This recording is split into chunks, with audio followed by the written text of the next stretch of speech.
하나님이 사랑하시는 비산동교회 성도님들, 지난 하루 동안 평안하셨습니까?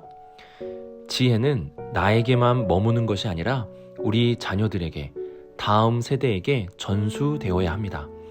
잠언의 말씀을 통해 더욱 지혜롭게 사시고 우리 자녀들에게 지혜를 보여주므로 지혜를 전수할 수 있는 우리 모두가 될 수 있기를 바랍니다. 기도하겠습니다. 지혜의 하나님 아버지, 우리에게는 하나님의 지혜의 말씀이 필요합니다. 어두운 이 세상 속에서 하나님의 지혜의 말씀을 비춰주시고 우리가 어둠 속에 방황하거나 길을 잃지 않도록 날마다 주님의 지혜의 말씀으로 우리를 인도하여 주옵소서. 이 모든 말씀 예수님의 이름으로 기도드립니다. 아멘. 오늘 우리에게 주시는 하나님의 말씀은 잠언 6장 20절에서 35절까지 말씀입니다. 하나님의 말씀을 함께 읽겠습니다. 내 아들아, 내 아비의 명령을 지키며 내 어미의 법을 떠나지 말고 그것을 항상 네 마음에 새기며 내 목에 매라. 그것이 네가 다닐 때에 너를 인도하며 네가 잘 때에 너를 보호하며 네가 깰 때에 너와 더불어 말하리니. 대저 명령은 등불이요 법은 빛이요 훈계의 책망은 곧 생명의 길이라. 이것이 너를 지켜 악한 여인에게 이방 여인의 혀로 호리는 말에 빠지지 않게 하리라. 내 마음에 그의 아름다움을 탐하지 말며 그 눈꺼풀에 홀리지 말라. 음녀로 말미암아 사람이 한 조각 떡만 남게 됨이며 음란한 여인은 귀한 생명을 사냥함이니라. 사람이 불을 품에 품고서야 어찌 그의 옷이 타지 아니하겠으며 사람이 숯불을 밟고서야 어찌 그의 발이 되지 아니하겠느냐. 남의 아내와 통간하는 자도 이와 같을 것이라. 그를 만지는 자마다 벌을 면하지 못하리라. 도둑이 만일 줄일 때에 배를 채우려고 도둑질하면 사람이 그를 멸시하지는 아니하려니와 들키면 칠 배를 갚아야 하리니 심지어 자기 집에 있는 것을 다 내주게 되리라. 여인과 간음하는 자는 무지한 자라. 이것을 행하는 자는 자기의 영혼을 망하게 하며 상함과 능욕을 받고 부끄러움을 씻을 수 없게 되나니. 남편이 투기로 분노하여 원수 갚는 날에 용서하지 아니하고 어떤 보상도 받지 아니하며 많은 선물을 줄지라도 듣지 아니하리라. 아멘.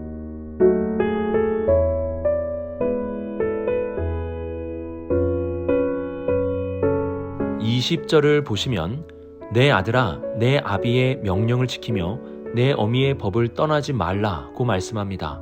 더 나아가 21절을 보시면 그것을 항상 내 마음에 새기며 내 목에 매라고 말씀합니다. 항상입니다. 항상이라는 것은 계속적으로 하라는 뜻도 있지만 내면화시키라는 뜻도 있습니다. 우리의 마음에 또는 우리의 기억 속에 완전히 각인되도록 하라는 것입니다. 목에 매라는 것도 우리가 잊지 않도록 늘 가까이 두라는 것입니다. 이러한 부모님의 말씀은 22절에 보면 우리를 인도하고 보호하고 더불어 말해주어 선한 길로 이끌어준다고 말씀합니다. 23절에는 이러한 부모님의 명령이 등불이고 법은 빛이고 훈계의 책망은 곧 생명의 길이라고 말씀합니다. 잠언은 부모님의 말이 절대적이고 틀리지 않는 법이다는 것을 알려주는 말씀이 아닙니다. 잠언은 하나님을 경외하는 법을 가르쳐주는 말씀입니다. 하나님을 경외하는 법을 어디서 배웁니까? 바로 부모님이 가르쳐주시는 것입니다. 하나님 경외는 성경을 읽어가며 스스로 터득하는 것이 아니라 하나님을 경외하는 부모님이 자녀에게 반복적으로 가르쳐 내면화시켜주는 것입니다. 잠언에서 말씀하는 지혜는 전수되어지는 지혜입니다. 부모님의 지혜가 자녀에게 이어지는 것입니다. 그래서 하나님을 믿는 부모는 자연적으로 지혜를 전수해야 하는 사명을 가지게 됩니다. 또한 교회는 가족 공동체입니다. 그래서 교회 안에서도 하나님을 경외하는 지혜는 전수되어져야 합니다. 우리 다음 세대들이 하나님을 경외하는 법을 배우길 원한다면 앞선 부모 세대인 우리가 하나님을 경외함으로 아이들에게 보여줄 수 있어야 하는 것입니다. 지혜는 글로만 배우는 것이 아니라 눈으로 직접 보아가며 배우는 것입니다. 예수님도 제자들에게 섬김이라는 중요한 지혜의 가르침을 주실 때 겉옷을 벗고 수건을 가져다가 허리에 두르시고 물을 떠서 제자들의 발을 직접 닦아 주셨습니다. 예수님은 이러한 지혜의 본을 보여주셨습니다. 이처럼 지혜는 보여야 전수가 될 수 있는 것입니다. 나의 재산보다 지혜를 전수하는 우리 가정이 될 수 있기를 바랍니다. 그리고 세상의 화려함이 아닌 생명을 살리는 지혜가 우리 다음 세대에 전수되어지는 비산동 교회가 되길 주님의 이름으로 축복합니다.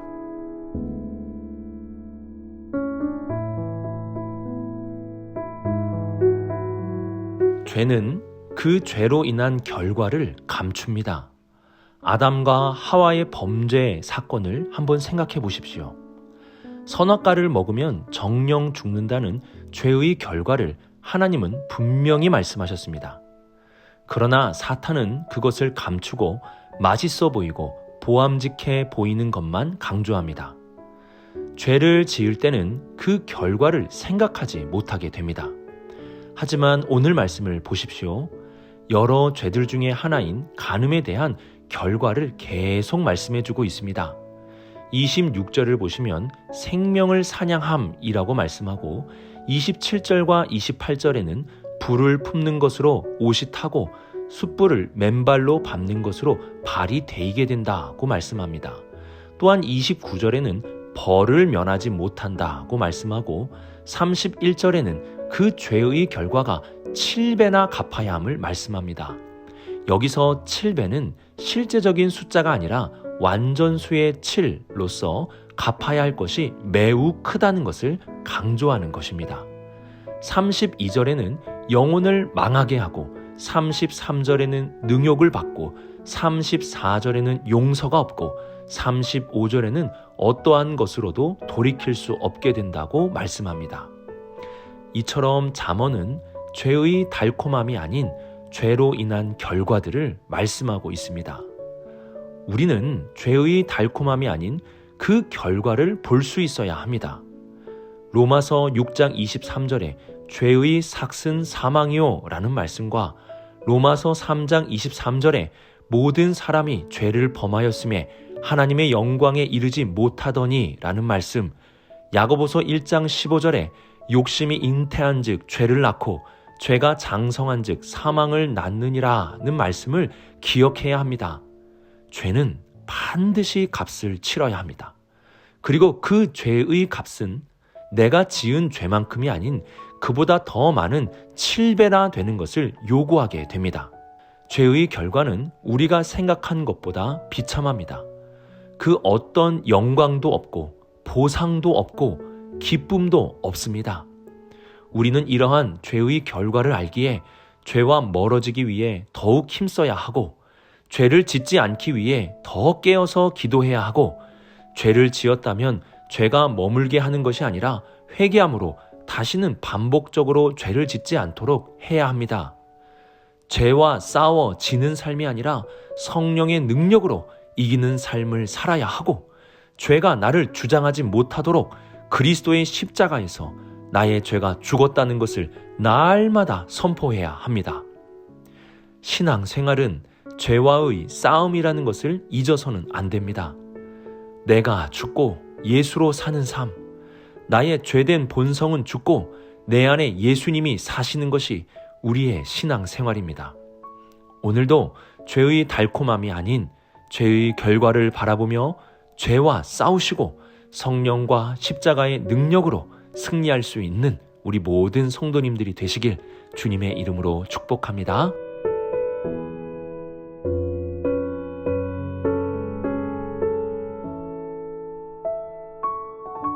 시편 119편 105절의 말씀을 보면 주의 말씀은 내 발의 등이요 내 길의 빛이니이다 라고 말씀합니다. 오늘 말씀에서도 지혜의 말씀이 등불이며 빛이며 생명의 길이라고 말씀합니다. 이러한 말씀을 통해서 우리가 알 수 있는 것이 있습니다. 그것은 이 세상이 어둡다는 것입니다. 마태복음 4장 16절의 말씀에 흑암에 앉은 스불론과 납달리 백성들과 같이 우리가 사는 세상도 어둡습니다.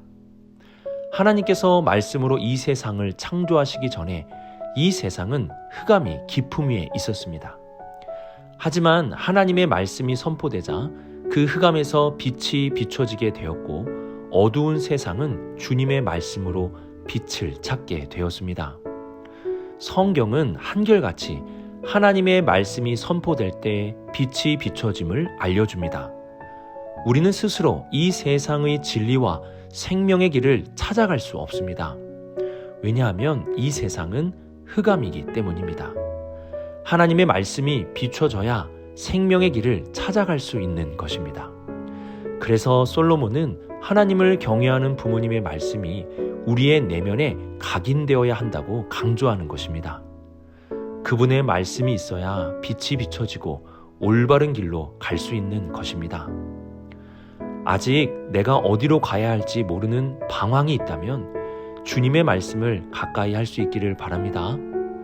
그분의 말씀이 우리의 어두운 삶 속에 빛이 될 수 있습니다. 하나님의 말씀이 비춰지는 빛을 따라 살아간다면 동방 박사들이 별빛을 보고 그리스도께 인도함을 받음과 같이 우리도 진리요, 길이요, 생명이신 예수 그리스도께 도착할 수 있게 될 것입니다. 오늘의 말씀을 묵상하며 먼저 하나님의 지혜의 전수는 글과 말에만 있는 것이 아니라 삶으로 보여지는 것에 있음을 기억하시길 바랍니다. 보여줘야 전수되는 것입니다. 이와 함께 죄의 결과를 주목해야 합니다. 지금 보여지는 죄의 달콤함이 아닌 지혜가 경고하고 외치는 죄의 결과들을 바라볼 수 있어야 합니다. 마지막으로 어둠 가운데 있는 성도님들이 계시다면 하나님의 말씀을 가까이 하시기 바랍니다. 그분의 말씀이 우리를 길과 진리와 생명 되시는 예수 그리스도께로 인도해 주실 것입니다. 오늘도 지혜의 말씀을 가까이 함으로 진리와 생명의 길을 걷는 우리 모든 성도님들이 되시길 주님의 이름으로 축복합니다. 기도하겠습니다. 사랑의 하나님 아버지, 그리스도께서 지혜의 본을 보이심과 같이 우리도 다음 세대에게 지혜의 본을 보이는 부모 세대가 되게 하여 주옵소서. 또한 죄를 짓지 않도록 우리 성도들을 지켜주시고 죄의 결과를 바라보며 죄와 싸워 이기는 우리 모두가 되게 하여 주옵소서. 어둠 속에 방황하지 않도록 날마다 말씀의 빛을 비춰주시고 우리 모든 성도들을 그리스도께로 인도하여 주옵소서. 이 모든 말씀 예수님의 이름으로 기도드립니다. 아멘.